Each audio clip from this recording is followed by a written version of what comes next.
Okay, so for the second part, it will be about respiratory acidosis.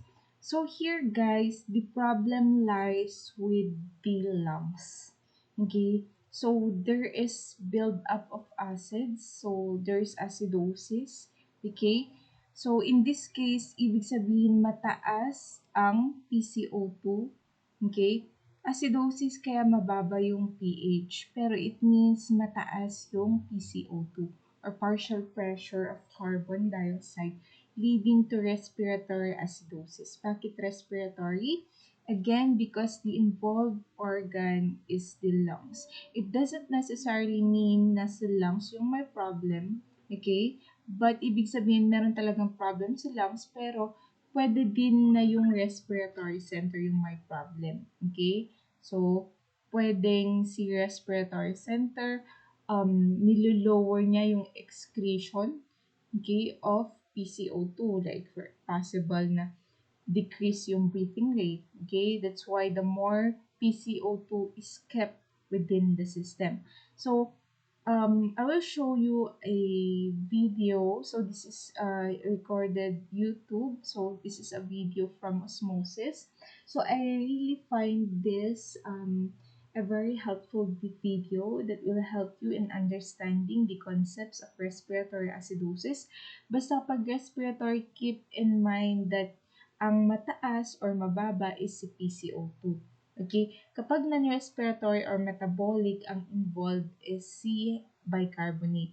Kasi if you remember, yung Henderson-Hasselbalch equation, may dalawang component yon. Bicarbonate, which is, that is the buffer, okay, under metabolic or ang non-respiratory buffer. Okay? Si carbon dioxide, yan naman yung sa lungs, okay? So, that is maintained by the lungs. So, I will show you this video muna. Basta tatandaan, sa respiratory acidosis, low pH, bakit acidic ang blood? It's because of the high concentration ng carbon dioxide. Okay? Acidosis refers to a process that lowers blood pH below 7.35. And respiratory refers to the fact that it's a failure of the respiratory system carrying out its normal pH balancing job. Now, normally during an inhalation, the diaphragm and chest wall muscles contract to pull open the chest, and that sucks in air like a vacuum cleaner.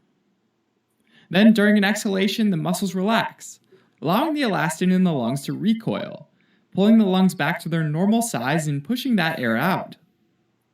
Ultimately, the lungs need to pull oxygen into the body and get rid of carbon dioxide. Carbon dioxide binds to water in the blood and forms carbonic acid, which then dissociates into hydrogen ions and bicarbonate ions.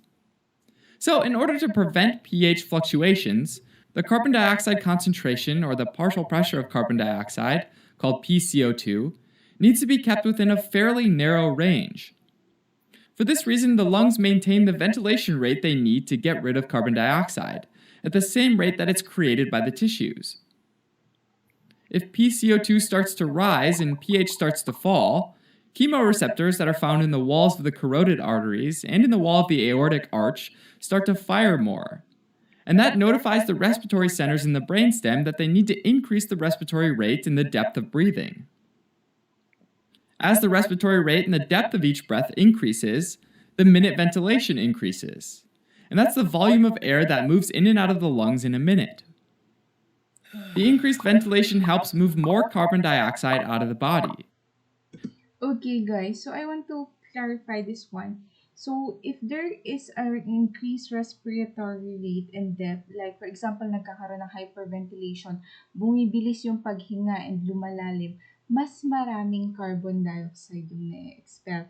If you remember, sabi ko sa inyo, you associate carbon dioxide with acid. Kasi nga, if there are more carbon dioxide, it can produce more acids in the blood. Okay? Kaya kapag masyadong mataas yung PCO2 or carbon dioxide, that will decrease the pH, kaya mas nagiging acidic siya. Which reduces the PCO2 in the body and raises the pH. In respiratory acidosis, the normal mechanism of ventilation is disturbed, and minute ventilation becomes inadequate to balance the pH. This can be due to a number of problems. Sometimes the problem's not in the lungs themselves, but in the respiratory centers of the brainstem. After a stroke or a medication overdose, like with opioids or barbiturates, the respiratory centers can slow their rate of firing, so breathing becomes extremely slow or stops entirely. Okay, so if that's the case, like for example, in case of stroke and drug overdose, like opiates, okay, diba? Opiates, that is considered one of the drug of abuse in our country. Opiates and barbiturates, okay, so huwag kakalimutan yung mga yun. Overdose with opiates and barbiturates together with stroke, they lower the ventilation rate. Kumbaga, bumabagal yung paghinga. Kapag bumabagal yung paghinga, mas konti yung nailalabas natin na carbon dioxide. If mas konti yung na-excrete natin or na-eliminate natin na carbon dioxide, what will happen? Carbon dioxide will remain in the blood. Okay? Kaya tumataas yung level that can lead to respiratory acidosis. Acidosis because low of pH. Okay? The low level of pH is attributed to the high level ng carbon dioxide. Okay? And the problem is within the respiratory system, kaya siya respiratory acidosis. Entirely. It could also be due to a neuromuscular disorder, like myasthenia gravis, where the nerves don't effectively stimulate the muscles to contract. Sometimes the diaphragm or chest wall muscles don't work properly. Okay, so here sa mga neuromuscular disorder, a good example na binigay, that is the myasthenia gravis. So what is the problem with myasthenia gravis? Hindi kasi nai-stimulate masyado yung lungs. Okay? Kaya hindi siya masyadong gumagalaw. Hindi nagkakaroon ng respiration masyado. Okay? So, bumabagal yung paghinga. Gets? So, nerves don't stimulate the muscles and the diaphragm and chest wall muscles. Okay? So, hindi nai-stimulate yung sa diaphragm at saka chest muscle. Kaya, hindi din ganun kabilis or hindi ganun kalalim yung paghinga, resulting again to increase PCO2 in the blood or decreased elimination, hindi masyadong na-eliminate, kaya nag-accumulate yung PCO2 or yung carbon dioxide. That's why bumababa yung pH, kaya nagiging acidic. So, Which can happen after magkakalimutan severe yung mga examples na binibigay under respiratory acidosis, stroke, drug overdose, opiates and barbiturates, mga neuromuscular disorder, myasthenia gravis, or due to obesity when the chest okay, wall is too heavy for the severe muscles to trauma, lift it. possible din ang obesity kasi Another reason nahihirapan is kung airway kumain. obstruction, which might happen if a child swallows an object like a peanut and it lodges in the right mainstem bronchus. Okay, airway obstruction, asphyxiation, strangulation, mga ganyan. Okay? Kasi napipigilan yung paghinga, nag-accumulate yung carbon dioxide. Like for example, sinasakal yung isang individual. Okay? Ini-strangulate. Preventing the lung from fully ventilating. Finally, there might be impaired gas exchange between the alveoli and the capillaries. That might happen if alveoli are damaged from chronic obstructive pulmonary disease, or if fluid accumulates within the alveoli, like in pneumonia, or if fluid collects between the alveoli and the capillary walls, like in pulmonary edema. In all these situations, the result is that the lungs can't efficiently get rid of carbon dioxide. The carbon dioxide accumulates in the blood, so the partial pressure of carbon dioxide rises, usually above 45 millimeters of mercury. This causes a decrease in blood pH, often reducing it below 7.35. To compensate for this decrease, the body has designed several mechanisms. If the respiratory centers are working, then they try to increase the rate and depth of ventilation. If that doesn't work, then some of the excess carbon dioxide diffuses across cell membranes, especially into red blood cells, where it reacts with water molecules and forms carbonic acid, which eventually gets converted into hydrogen ions and bicarbonate ions. The key here is that this bicarbonate can quickly escape to the circulation, trying to counteract the increased partial pressure of carbon dioxide and keeping the pH from getting too low. At the same time, though, free hydrogen ions are generated, which could very well make the intracellular environment acidic. Okay, so for this one, what I want you to remember is that if the problem is in the respiratory, like for example, respiratory acidosis, respiratory alkalosis, one of the compensatory mechanism is tissue buffering.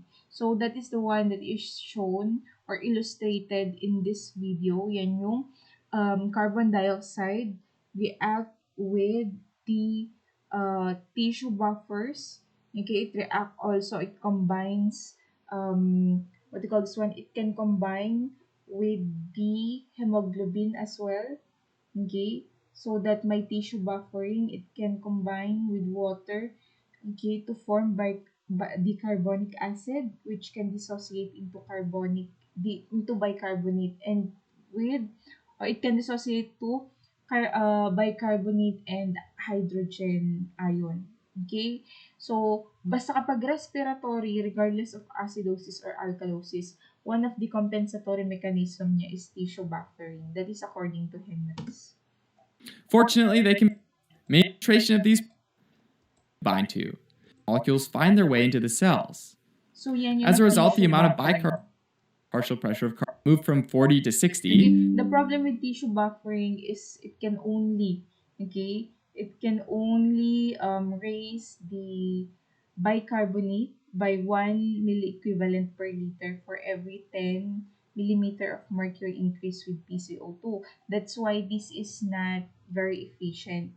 Okay, if baliktad siya, di ba? If the respiratory center is not working properly, ano yung primary compensatory mechanism? Ito kasi yung uuna. First is tissue buffering. Yung second is yung involvement na ng kidneys. Then this mechanism could only result in a rise of plasma bicarbonate by 2 milliequivalents per liter, from its reference value of 24 up to 26, which doesn't have a big impact on pH. Therefore, the pH remains very low during this acute phase of the disorder. Fortunately, if minute ventilation hasn't decreased to life-threatening levels, then within about 3 to 5 days, the kidneys start sensing that pH is too low and step up to help correct the imbalance. More specifically, the cells of the proximal convoluted tubule start generating and reabsorbing more bicarbonate into the bloodstream. In fact, the kidneys are pretty effective in doing this, since they manage to increase the concentration of bicarbonate about 4 milliequivalents per liter for each 10 millimeters of mercury increase in partial pressure of carbon dioxide. So, if partial pressure of carbon dioxide went up from 20 to 40 millimeters of mercury, which is a 20 millimeter of mercury increase, plasma bicarbonate would increase by 8 milliequivalents per liter, going from its reference value of 24 to 32 milliequivalents per liter. This can lead to a substantial increase in the pH, bringing it closer to its normal range again. Okay, so what is the compensatory mechanism? So aside from tissue buffering, si kidneys, it can reclaim, okay, that's the term kasi in Bishop and in Henry's, reclamation of bicarbonate in the proximal convoluted tubule, or reabsorption. Okay, reclaim or reabsorption. Bakit kaya niya i-reabsorb yung bicarbonate? Remember, if you remember yung sa ratio, for the pH to be maintained at the normal level, yung ratio ng bicarbonate to carbon dioxide, that should be 20:1. Okay? Dapat ma-maintain niya yung ratio na yun. So, since there is an increase in carbon dioxide sa respiratory acidosis, di ba tumaas ang ating carbon dioxide? So, dapat mas marami din, mapataas din yung level of the bicarbonate para mal-balance yung pH. Okay? Para pumasok siya within the range. Alright, as a quick recap, respiratory acidosis happens when the lungs fail to eliminate excess carbon dioxide, which builds up in the blood, causing blood pH to fall below 7.35. Okay, so ulitin natin. Again, respiratory acidosis, what's the problem? It's within the lungs. If that's within the lungs, what is the analyte involved? Carbon dioxide. Since this acidosis, mataas ba si carbon dioxide or mababa? Mataas. Okay? Mataas kasi nga hindi siya nai-eliminate. It stays within the system. It accumulates leading to a decrease in pH. Okay? So remember, si carbon dioxide, you relate it to acidic. Okay? So it doesn't necessarily mean na si carbon dioxide is acidic, but the carbon dioxide can be utilized to synthesize more hydrogen ions, which is acidic in nature. Okay. It's divided into an acute and a chronic phase, according to the absence or presence of renal compensation, respectively, which raises bicarbonate concentration in the blood. Helping current. Okay, so we continue with our discussion in the PowerPoint presentation. Okay, so guys, remember you have to make this in a bond paper. You have to tabulate this one. Resolve, okay, all possible disorders leading to respiratory acidosis, mga compensatory mechanism niya, all possible. Okay, so what are the laboratory test result if partial? Okay, yung compensation and the result if fully compensated. Okay, so we go back. That will help you a lot in the examination. Kaya ako pinapagawa sa inyo yun. So, saan na ba tayo? Here, respiratory acidosis, problem with the lungs, mababa yung pH kaya acidosis. Ano yung involved? Carbon dioxide. Since this is acidosis, okay, mataas ba o mababa yung carbon dioxide? Mataas. Okay, bakit mataas? Because of decreased elimination. Lungs fail to eliminate excess carbon dioxide. Okay, so do not forget yung mga possible causes, a decrease in alveolar ventilation, bumababa yung breathing rate and depth of breathing. Okay, chronic obstructive pulmonary disease, so may obstruction, kaya hindi nakakahinga ng maayos, bronchopneumonia, drug intoxication like barbiturates, opiates, morphine, and alcohol. So if you have noticed guys, usually yung mga drug of abuse, okay, they may lead to respiratory acidosis, barbiturates, opiates, morphine, and even alcohol. Mechanical obstruction, asphyxiation, strangulation, so that can lead to primary respiratory acidosis, decreased cardiac output. Bakit kaya? Why is it that with decreased cardiac output that can lead to respiratory acidosis? Because lesser amount of blood is introduced into the lungs. And it means mas mabagal din yung elimination ng carbon dioxide. Kasi nga mas konti yung nadadalang blood sa lungs. Mas mabagal, mas konti. Kaya hindi ganun ka-effective yung elimination of carbon dioxide. Obesity, okay? So nahihirapan kasi sa paghinga. Okay? With obesity, mas mahirap huminga.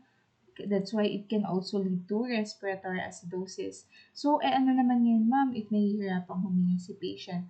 It's because nahihirapang huminga means lesser ang breathing rate. Okay? So, carbon dioxide are not well eliminated, leading to its accumulation in the blood.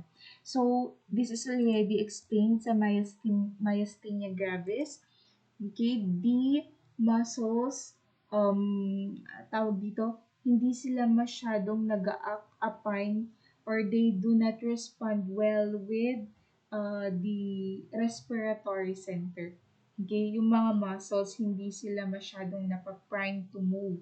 Okay, kaya hindi na masyadong gumagalaw yung chest wall, hindi nakakagalaw yung chest wall. Okay, nagdi-decrease yung breathing rate. Kaya it leads to the accumulation of carbon dioxide.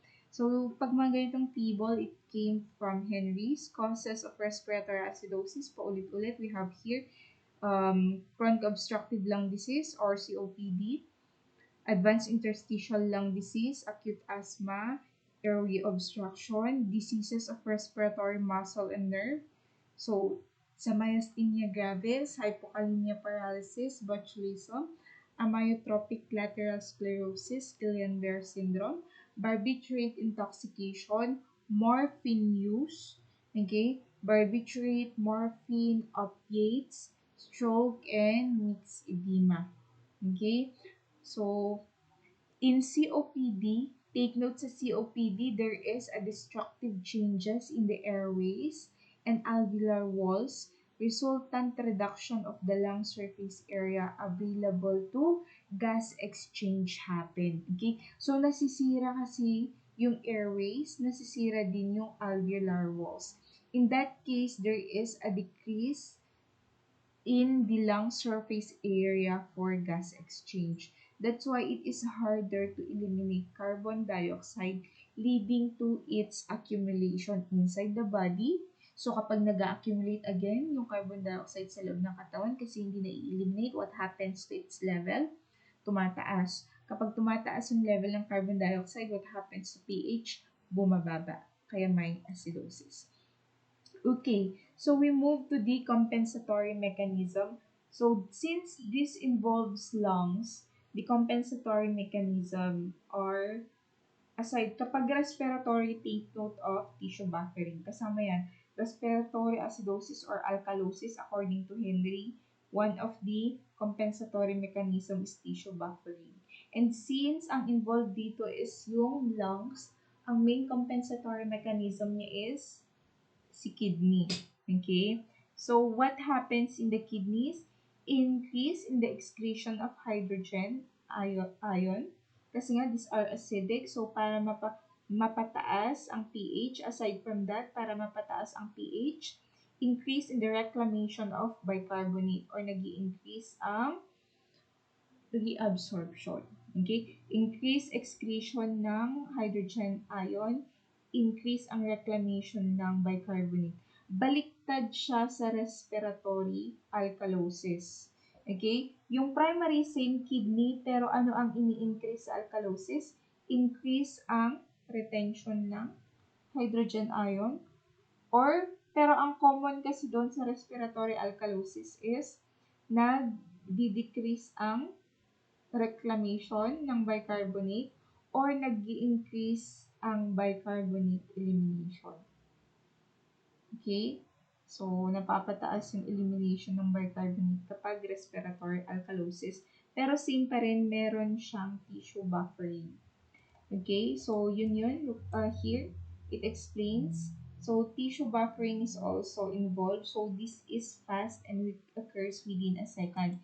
Pero ang efficient pa rin is yung action ng kidney. Okay? Though mas matagal, but this is more efficient. Okay? So, after compensation, what happens? The pH is less than 7.4 but greater than 7.35 kapag complete. Okay? So, dyan mo makikita. Pag complete compensation, what you call this one, the pH, okay, is within the reference range. Pero, medyo abnormal pa rin yung PCO2 at saka bicarbonate. Okay? So, since this is respiratory acidosis, normally high talaga yung PCO2. Eto, bakit kaya tumaas yung bicarbonate? Because of the compensatory mechanism ng kidney. Okay? So, that's it for the respiratory, what we call this one, respiratory acidosis. Okay? So, do not forget those. Pero I will have a separate discussion regarding the arterial blood gases analysis. So, another recording yon.